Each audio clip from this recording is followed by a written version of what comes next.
Presiden Joko Widodo menghormati proses hukum di KPK sebagai tersangka kasus dugaan korupsi. Yang tak kalah menarik, Demokrat menyebut akan menelaah soal ada tidaknya motif politik dalam kasus yang menyeret kadernya itu. Selengkapnya dalam ulasan Istana bersama jurnalis Kompas TV Friska Clarissa.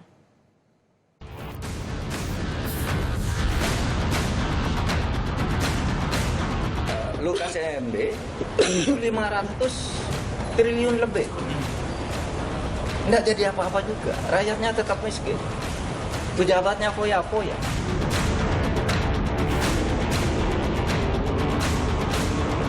Sebagai hiburan ketika dia melakukan perawatan sakitnya di Singapura, ya, game kasino. Saya kira proses hukum yang ada di KPK semuanya harus menghormati. Semua sama di mata hukum.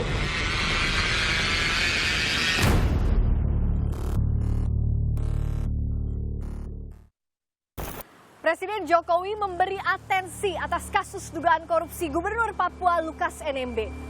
Presiden minta Lukas NMB menghormati setiap proses hukum di KPK dan segera diperiksa. Yang tak kalah menarik, narasi soal ada tidaknya motif politik dalam kasus itu turut mencuat. Lengkapi dalam ulasan Istana bersama saya, Friska Clarissa. Menko Polhukam Mahfud MD membuka data kasus dugaan korupsi Gubernur Papua Lukas NMB.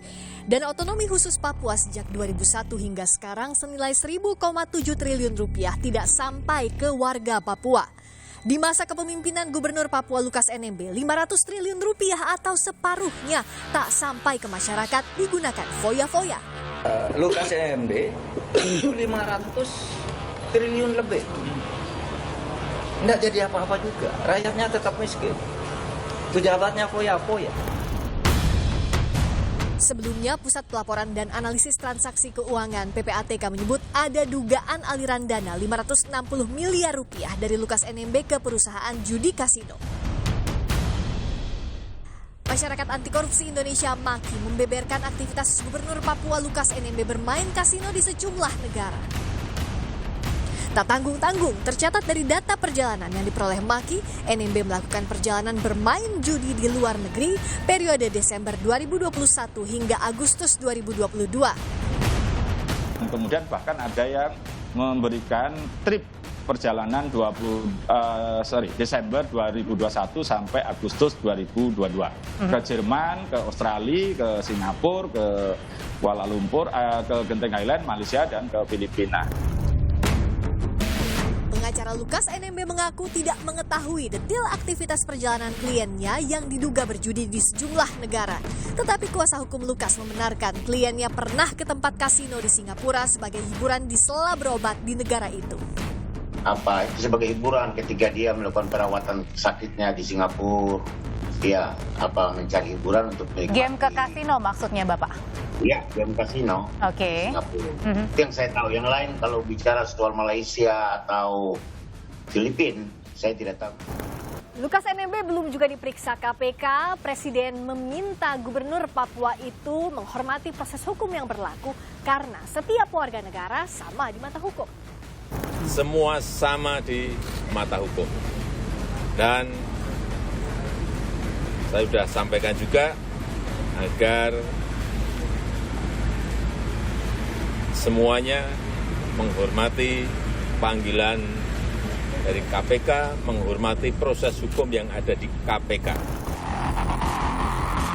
Sementara Partai Demokrat akan memberi bantuan hukum untuk kadernya Lukas NMB. Ketua Umum Demokrat Agus Harimurti Yudhoyono juga menyebut akan menelaah ada tidaknya muatan politik dalam kasus Lukas NMB. Kami melakukan penelaahan secara cermat. Apakah dugaan kasus Pak Lukas ini murni soal hukum atau ada pula muatan politiknya, dan memegang teguh the rule of law, termasuk mentaati azas praduga tak bersalah. Namun Kepala Staf Kepresidenan Muldoko menegaskan penetapan Lukas NMB sebagai tersangka oleh KPK murni persoalan hukum. Muldoko menyebut kemungkinan TNI dikerahkan jika masih ada pengerahan massa pendukung Lukas. Soalannya persoalan hukum murni, nggak ada persoalan politik. Kalau mereka dalam perlindungan masyarakat yang apa dalam pengaruhnya Lukas NMB? Apa perlu TNI dikerahkan? Dugaan tindak pidana korupsi apalagi oleh pejabat negara wajib dibongkar tuntas. Proses hukum harus berjalan transparan sebagai satu-satunya jalan pembuktian. Yang jelas tak boleh ada pihak yang merasa istimewa karena setiap warga negara berkedudukan sama di hadapan hukum. Friska Clarissa, Dipo Nur Bahagia, Kompas TV, Jakarta.